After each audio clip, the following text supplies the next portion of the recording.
Le Flash Info avec le centre de stockage de la Manche. Et à la une, la cour d'assises de la Manche qui condamne un homme à 2 ans de prison ferme pour viol conjugal. À la demande de la victime, le procès s'est déroulé à huis clos.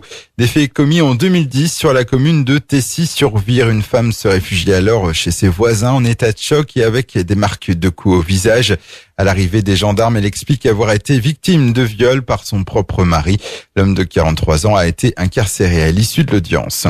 Une fuite de gaz à Cherbourg. Hier en fin de matinée, un périmètre de sécurité a dû être installé pendant 1 heure avenue Aristide-Briand, le temps de l'intervention des techniciens de GRDF. C'est un engin de chantier qui a perforé une canalisation alors qu'il effectuait des travaux de voirie. Près de 500 véhicules contrôlés dans l'agglomération cherbourgeoise, 485 exactement pour 46 infractions relevées. En fait marquant, à noter 32 excès de vitesse sur le boulevard Mendès-France à Cherbourg, ainsi que 4 excès de vitesse importants sur la RN13. Une femme de 35 ans s'est vue retirer son permis alors qu'elle roulait à 112 km/h sur une portion limitée à 70. Événement à Cherbourg après l'annulation du concert de L.I.J. au lendemain des attentats. Les fans de Black M craignaient qu'il en soit de même pour la venue ce soir de leur idole dans la grande halle de la Cité de la Mer.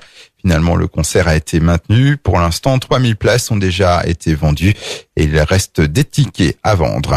Et puis, le boxeur Maxime Bossir à Cherbourg, le 30 octobre dernier, l'enfant du pays Saint-Lois a remporté sa 2e ceinture de champion de France au Zénith de Caen.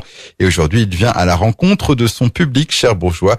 Il s'entraînera à partir de 17h dans la salle de boxe de la rue Malakoff. Il rencontrera aussi les licenciés l'AS Cherbourg. Le Flash Info vous a été présenté par Landra, centre de stockage de la Manche à Digguleville. Pour en savoir plus et visiter notre centre, 0810 120 172, coup d'un appel local.